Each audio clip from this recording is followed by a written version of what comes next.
Please welcome.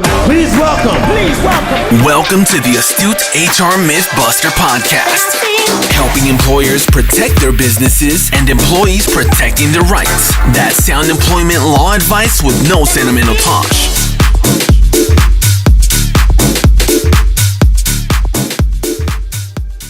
So welcome to this month's edition of the Astute HR Mythbusters podcast. This particular session, I've got Meeta Sahni, who is the owner of the Maine Group. Welcome, Meeta. Hi, Tosh. Good to see you. Maybe you can talk a little bit about yourself in terms of to the people that are listening to this. They're predominantly employers or employees. Maybe you could just tell us a little bit about yourself and what you're doing for them. Yeah, absolutely. So my name is Meeta Sahni. As Tosh just said, I'm the CEO and owner of the Maine Group. We are consultants in recruitment. So we help employers attract, retain, and develop great talent. And we help great people find that all-important career move. So we are here to help. So one of the things that comes up quite often in what I come across every single day, Meeta, is, and which is what the particular topic today is, we're looking at perhaps the three best ways that companies can recruit for the right candidates for their business. And the flip side of that is perhaps the 3 or 4 best ways that employees can find a job quickly and effectively. You know, one of the lot of things, the primary things that we end up dealing with are employers that are perhaps getting rid of staff for whatever reason, and then they want to find somebody that can replace them quite quickly. Or what is it that you can do for an employer to be able to find the right candidate quite quickly? Perhaps you can talk us through some tips that they should be thinking about. Sure. So this current market is, despite it being quite a tough market with Brexit and all that sort of thing going on in London, especially London, but the whole of UK, employers are still finding it's a candidate-led market. So candidates really do get the pick of the roles that they want, because there are actually people that are exactly right for a role. When you start bringing in personal requirements such as culture, the personality, and then the skill set and background, the pool is really small. So I think it's really key for employers, first of all, to understand themselves and to know what they're looking for, and to get that written down onto a job description, a really concise and thorough job description. What do you think about what I often say with clients is, it isn't just about the skill set they should be looking at. You should recruit on people's attitudes rather than just their ability, because obviously certain qualifications you need the skill set and what have you, but you can't really teach attitude. What sort of tips can you give for employers when what should they actually be looking at when they're trying to find the right person for their business? Yeah, no, I agree 100%. We'd say the right fit is about 80% attitude, mindset, culture, call it what you like. 20% is skills. You can teach the skills, but you can't teach the attitude, so you're spot on.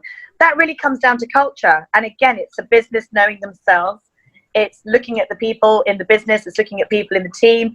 It's understanding the reason for the vacancy being made available. So has somebody left that wasn't right?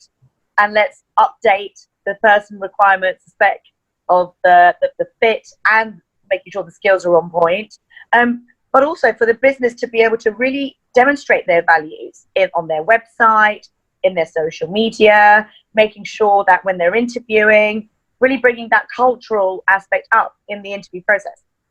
How do they get past the presentation of that person? You know, I saw this Chris Rock stand-up sketch once, and what he was talking about is you're not going to meet the real person, you're going to meet the best representation of that person. It's only going to be after you get past the interview, past everything else, that you get to know what the real person's like. So what kind of things I don't know if it's as simple as like what kind of questions can you ask, or how can you cut through all the rubbish to actually get down to this guy's got, this person's got the right fit for us. Yeah, this is a really good question and a really big issue with the interview process, because actually both sides choose each other, and you're going to get the best representation of the company as well as the best representation of the candidate. So it's about bringing authenticity into the process.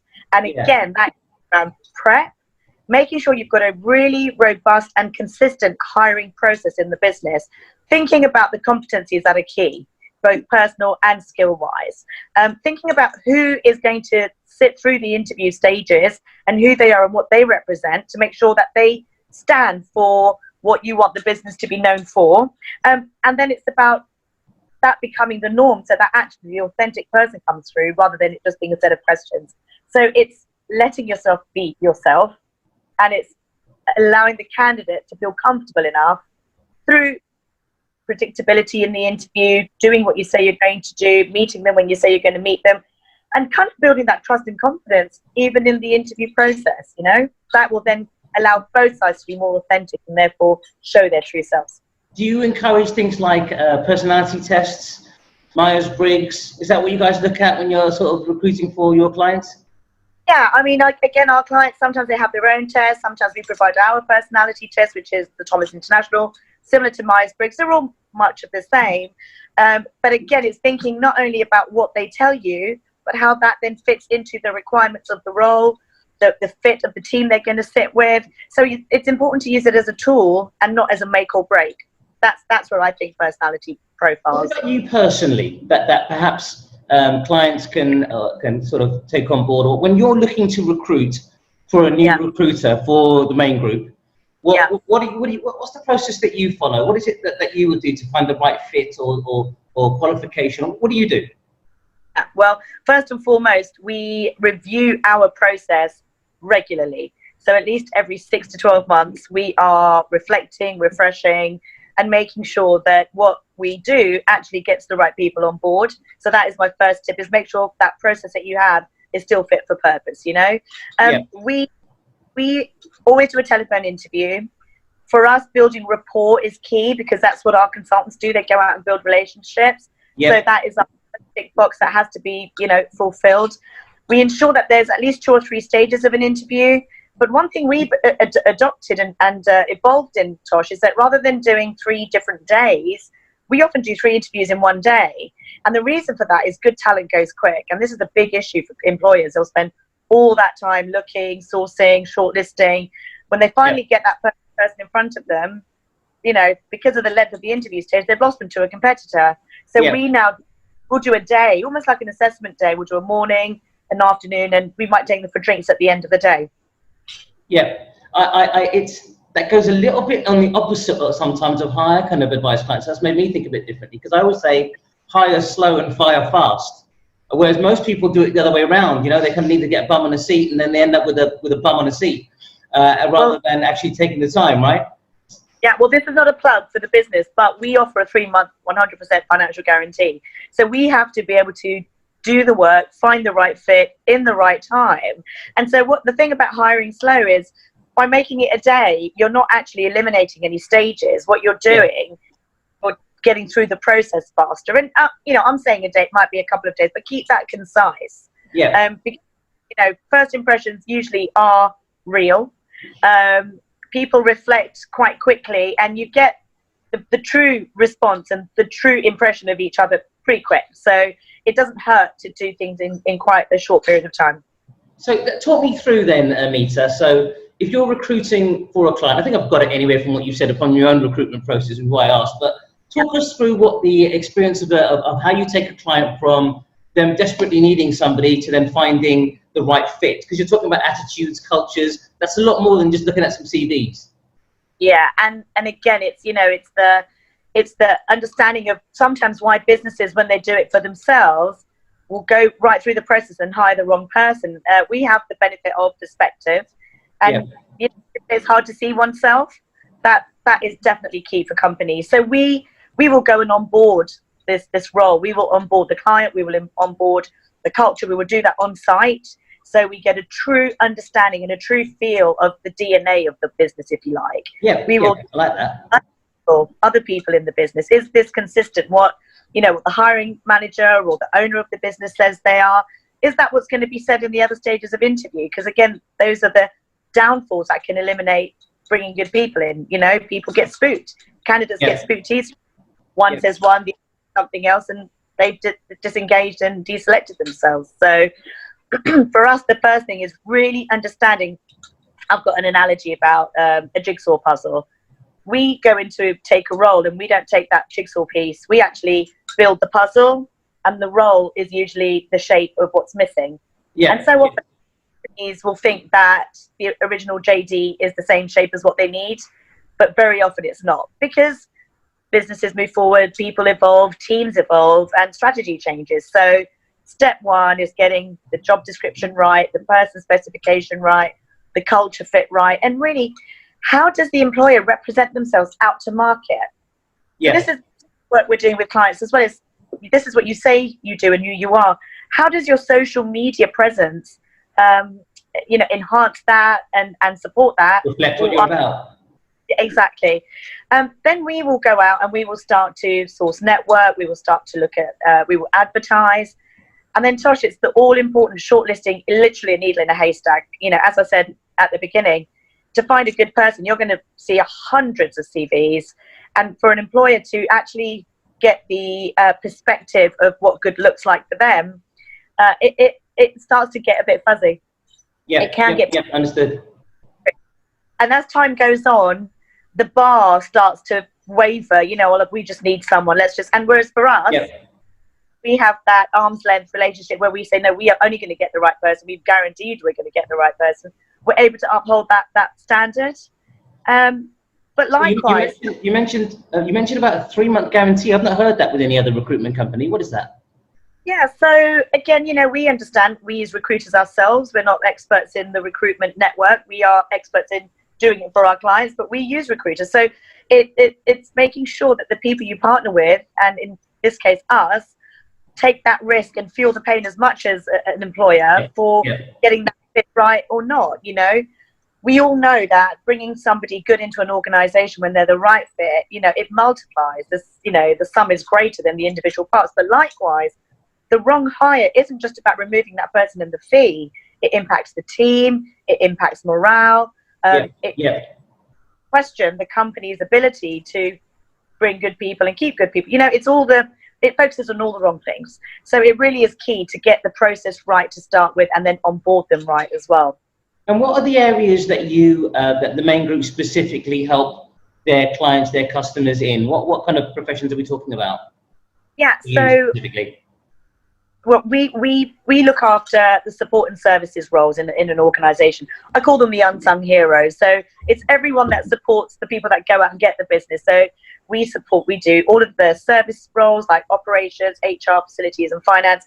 And then our flagship, which is what we've done for 30 years, has been the PAs, EAs, all the assistants from front of house. And, the joke is that, if the CEO goes on holiday, no one notices, but when his assistant goes away, everything starts to unravel. We want to make sure that our people help a business maximize their bottom line. For not-for-profit organizations, it's maximizing the donations and making the most of what they can deliver. So on the flip side of that was for employers. So I get that makes a lot of sense. So a lot of the people that come to us have been perhaps fired, or they're about to get fired. You know what the percentage of people that say, I'll never be able to get a job, it will take me years, is out of all the clients? All of them. And most of the time it's because they haven't looked and they don't know how to look. I'm going to talk a bit later on, Meeta, about what you and I do with some of our clients in terms of helping them find other work. But I thought maybe you could give some tips for candidates, what they should do to increase the chances of getting another job was the first thing. And second thing I was going to ask about, well, what do you do if you can't get a reference or they're worried about getting a reference? And I suppose also, where do we start? Is it the CV? Is it the interview? Maybe you can talk us through those three things. Sure. Okay. So they say, well, I'm a firm believer that it's a full-time job to get a full-time job. The effort that somebody has to make to go out and seek a role, it's a big deal. It takes time, and again, that's why candidates will go and register with recruiters. So there's two ways. You look yourself, and you engage with recruiters. Now, for people that before you get to that point, you mentioned the CV. You mentioned references, and I'm going to cover a bit of that off. So presentation is really key. We talked about, delivering your best self. Well, how the interview is a bit like uniform for, playing for a team or, the army or whatever. So really how you put yourself together, it really says a lot about how you embrace your day at work. So some companies have jeans and t-shirt policy. Some companies have corporate and, matching, shirt, trousers, suit and all the rest. But what's key is that you've made an effort to be well presented. Everything's clean, maybe my hair's all over the show, but you put yourself together well. And I suppose even how you come across on the phone, to be honest. Straight away, you're getting your first impression from the phone call. So even just the way they talk, a lot of my clients, they're maybe in a bad place, perhaps. They don't know what to do, so they're sounding a bit like down about it. But not that you've got to be happy and shiny and smiley all the time, but you know what I mean, how you're coming across, that helps. You do. You need to show enthusiasm for this opportunity. I encourage our candidates when they're doing a telephone interview, stand up before you get on. Before you get on the phone, watch a funny video or tell someone a joke. Just get in the zone about yourself and being totally present.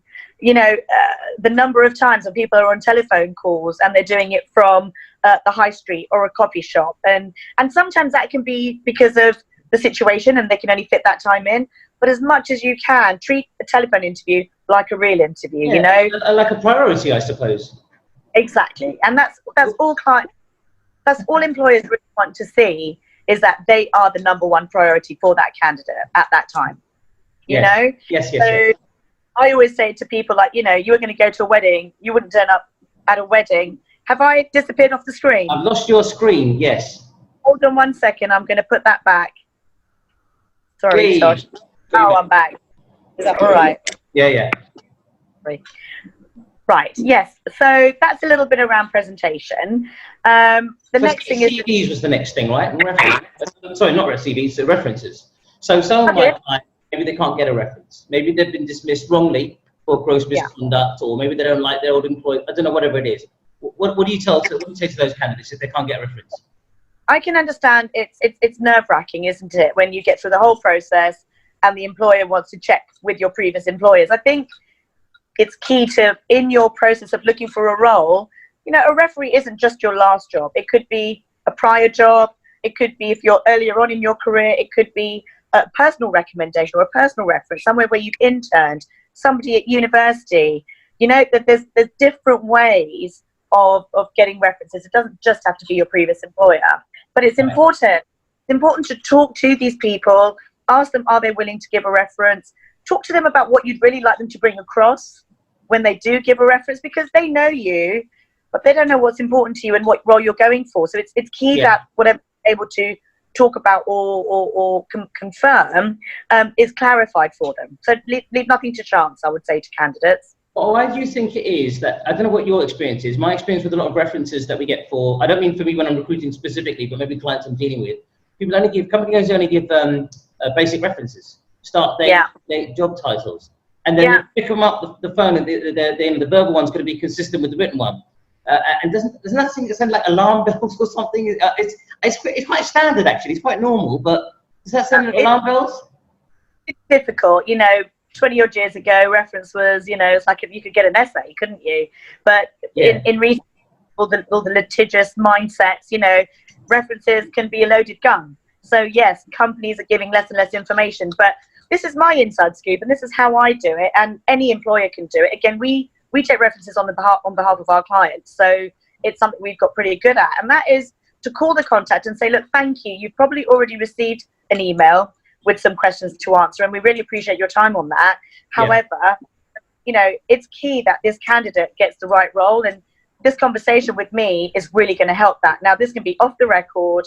This is not about me jotting down notes. I just want to get an essence for what this person's like, what might be the best way to manage them, and anything else you feel might help that person to make sure they're going to take the right step, and for me to make sure they're right for us and we're right for that person. So again, being authentic, being genuine.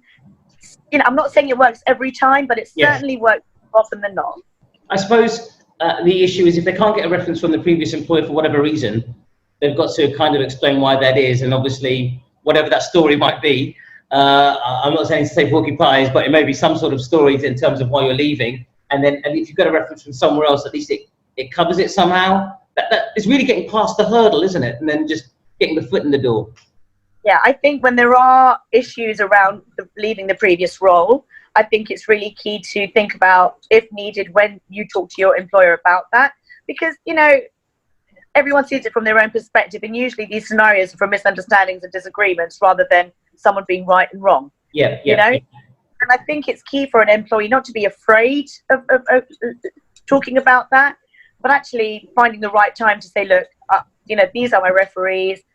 My previous employer, there has been, it hasn't been the best of goodbyes. So therefore, I would prefer you to use these three. And some employers will say, okay, that's fine. And others will say, no, I want to talk to them. Yeah, in which case, exactly right. Then the employee will have to go into it a little bit more about what they might hear. Yes. So it is tricky. But again, I think being as authentic, being honest, and not being defensive. Because again, everyone's trying their best, but sometimes things go wrong. Yeah, there's a way around it, isn't there? There's always a way around these sorts of things, and still moving forward sort of positively. And I suppose the last thing that I would like to ask you about, Meeta, is so people who haven't looked for a job for a long time, perhaps, they don't know about even writing a CV or interviewing skills. Maybe they've heard about outplacement services or something like that. What would you recommend for people like that? Where can they get that kind of help? If they've not had it before, they don't know where to start. Can they get it from you?